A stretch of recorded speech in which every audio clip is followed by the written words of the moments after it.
There was a time when wine tasting in the Okanagan was something you could knock off in an afternoon, in between beach days. But as we told you last night in part one of this week's special series, it's now a vacation destination unto itself. But BC's wineries aren't stopping there. Spurred on by customer demand, more and more wineries are offering the full meal deal. And Linda Aylesworth has that story. Grapes are in such demand in BC's Okanagan wine country that vineyards seem to be popping up everywhere.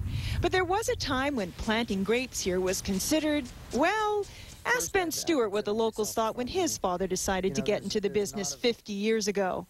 It was like unheard of. I mean, nobody, I mean, think about the wines that we were producing in the 50s. I mean, the better wines in those days would have been Muscatel or Berry Jack or something like that. And the grapes, they didn't really need grapes. They just, you know, they were happy with just alcohol and some flavoring. No one laughs at the Stewart family anymore. Today, Quails Gate is one of nearly 150 BC wineries that produce wines that stand up to some of the world's best. With those wines come tourists with more sophisticated tastes and appetites. We surveyed them, and we knew that there was probably a lack of, you know, food outlets for people that were wine touring, and we wanted to help bring the wine touring experience to being kind of a more complete experience. And so the Old Vines restaurant was born, a place that offers local cuisine in an unbeatable setting year-round. Winery restaurants, they're a growing trend in the Okanagan. Gotta have wine. It's the nice thing about working at a vineyard. Get all the wine you want. Lake Breeze was the first winery on the Naramata bench to serve food with their wine. The menu was simple at first. Back in '95 when we first opened up, we started out doing just cheeses and meats and things like that. And the last 4 or 5 years now we're up at a full kind of Mediterranean themed menu. So we've come a long way in the last 14 years.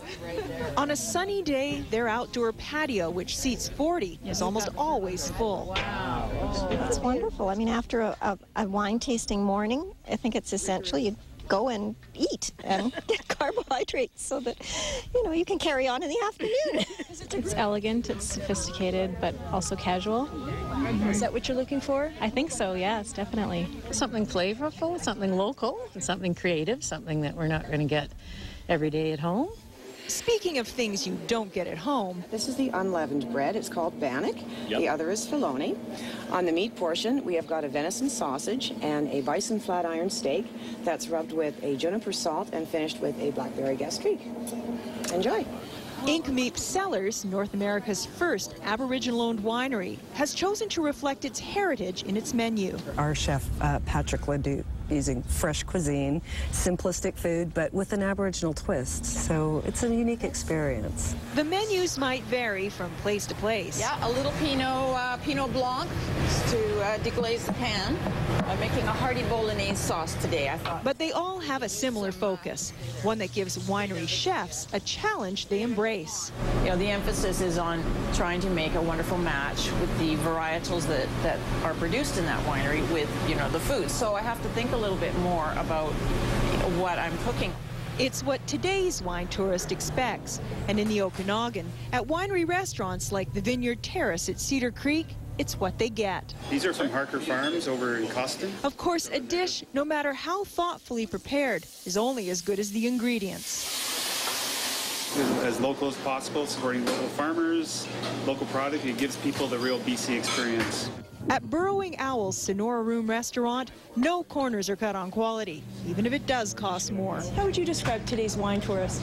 Very savvy shoppers, so they understand value for dollar, and also to take great pride in the environment and using local. The public is demanding fresh and local and wild and organic. Definitely. It's a huge upturning market everywhere you go.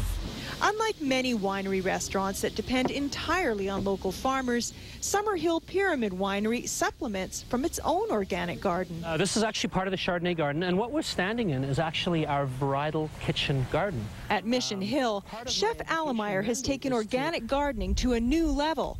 Wine being the main focus, he's divided his garden into 6 sections, 3 whites and 3 reds.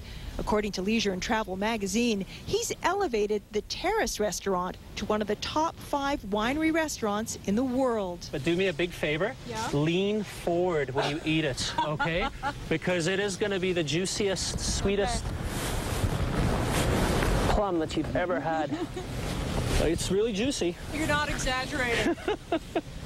Now, what does this go with? That is a golden plum, and we actually use those with Riesling and Vidal.